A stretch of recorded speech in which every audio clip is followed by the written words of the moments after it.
Hey, what's up, everyone? It's time for Gospel Grit, and on today's Gospel Grit, we're going to cover patience. That's why I waited till today to post this to teach you guys some patience. No, I'm joking. Today has nothing to do with patience. It has to do with cultivating a Christian culture. I guess that's almost redundant because cultivating and culture go hand in hand.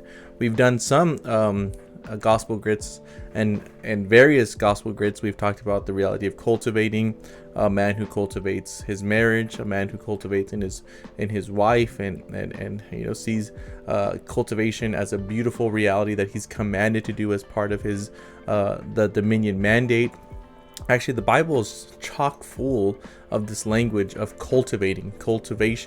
It's full of this reality that leads to a culture. In fact, culture is directly connected to the word cult, which is directly linked to worship.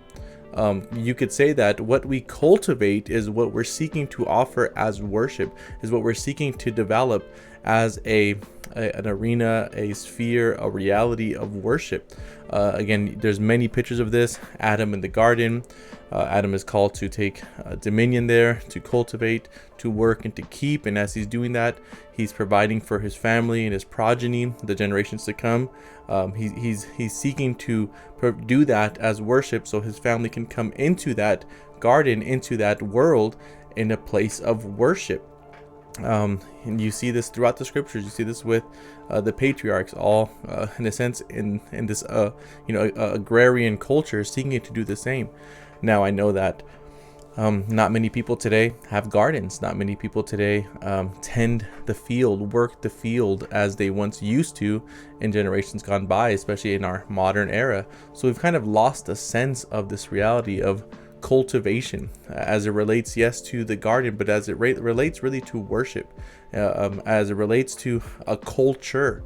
So the Bible is chock full of this. One of my favorites is actually found in Jeremiah, when Jeremiah is specifically writing to the exiles.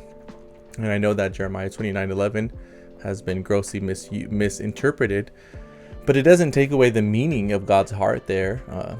In a sense, what he's desiring for his covenant people. But a couple verses before that, Jeremiah says something really, really good as these exiles are away from Israel. They're away from where they should be because of their sin. And Jeremiah tells them, he commands them to do something while in exile. Listen to this. Jeremiah 25, verse 5, he says, build houses and live in them. Plant gardens and eat their produce. Take wives and have sons and daughters. Take wives for your sons and give your daughters in marriage, that they may bear sons and daughters. Multiply there and do not decrease, but seek the welfare of the city where I have sent you into exile, and pray to the Lord on its behalf, for in its welfare you will find your welfare. So it's there that Jeremiah is giving almost like a plan of how Israel is even to prosper in exile, in a foreign nation, outside the covenant land that they were promised. It's to basically live life, to cultivate, to create a culture, a subculture within the broader culture, so that they're developing this culture and they're multiplying and they're increasing in that culture by numbers, by the depth of worship, by what they know to be true. They're doing that, right? We see similar stuff even prior to this, when the Pharaoh was greatly fearful of the Israelites who were multiplying and were applying their understanding of what they were called to do there and multiply. And Pharaoh could look out and say, there's a culture developing there. So I'm afraid that today Christians have lost a sense of their culture.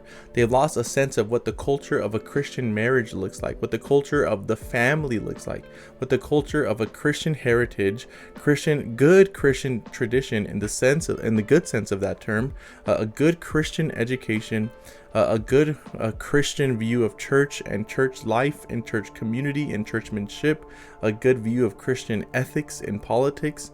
And so what happens is, because there's no culture there, children grow up and they leave the home and they find a culture that's a lot more thriving, a lot more lively.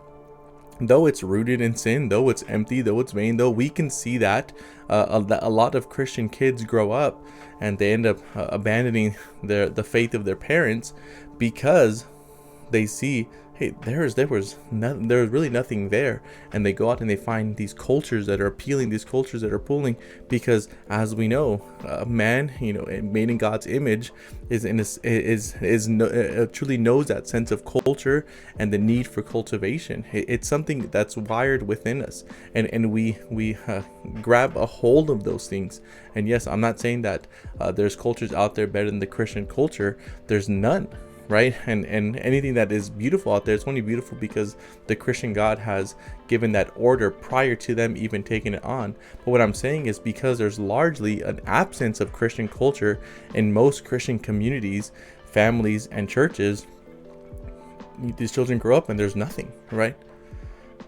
Adults have nothing really, right? So what I'm saying is, what we as Christians need to do is we need to seek to build a Christian culture wherever we are, even a Christian subculture amongst the broader culture. And what we need to do is we need to show our family, we need to show our churches, we need to show our community what a Christian culture looks like, what Christian worship looks like, what God's design and culture for a marriage looks like.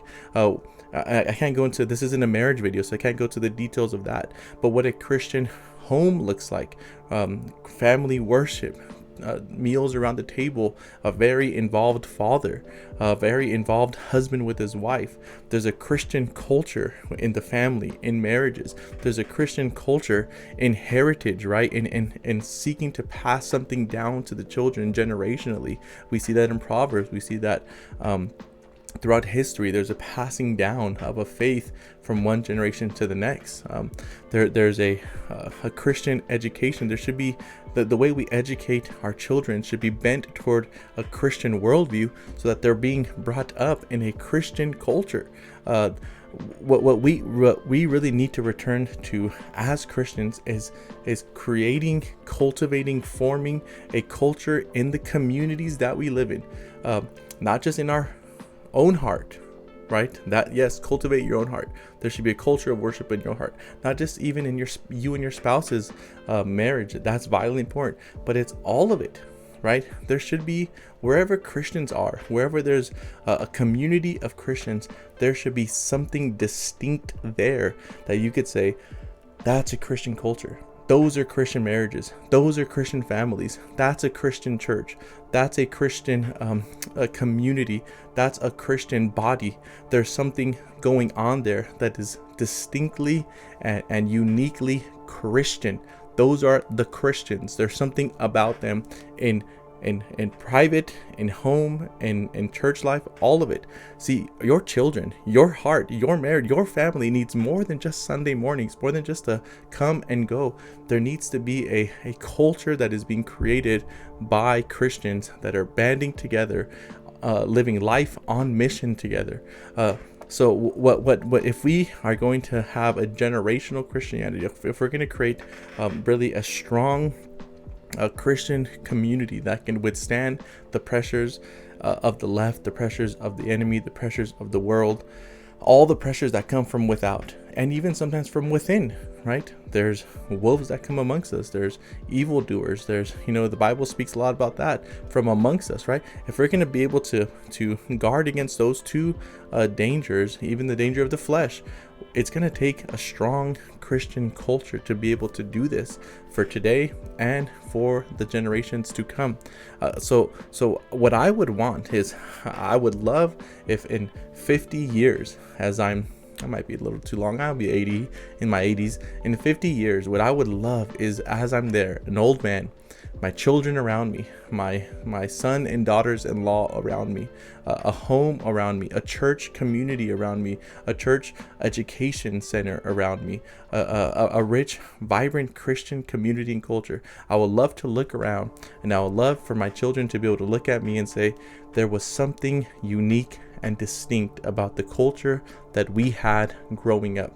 The songs that we sang, the the way that we watched movies, the way that we enjoyed leisure, the way we went on vacation, the way we enjoyed other Christian families, the way we went camping together, the way we did life together, the way we grew up. That was a Christian upbringing. There was a culture there, and I would love to be able to hear that, and for my children to take that and to continue to develop that culture for the next generation. We need culture, and we need Christians to understand that our lives through and through need to be lived out in a Christian culture. And this is what helps us to keep the beauty and the advancement of the gospel to continue to keep on going, because we're showing the joy, the beauty of Christ and his gospel as it's lived out in everyday life by Christian families, by Christian churches, by Christian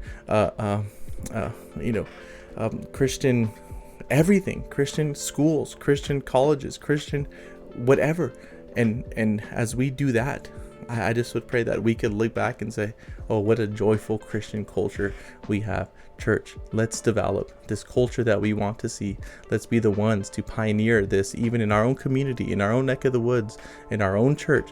Let's seek to build this rich Christian community to show the joy and the delight that comes from Christ, his gospel, and his word. I'm longing to develop and to continue to build this Christian culture and community that we have here at our church. Let's go and let's build this together, church, for the sake of Christ, not out of some duty or obligation, not because I'm trying to work out my, all of this in some legalistic form. That's silly. That's all nonsense. We never would equate those two things, but because there's a true joy in doing this for Christ, our King.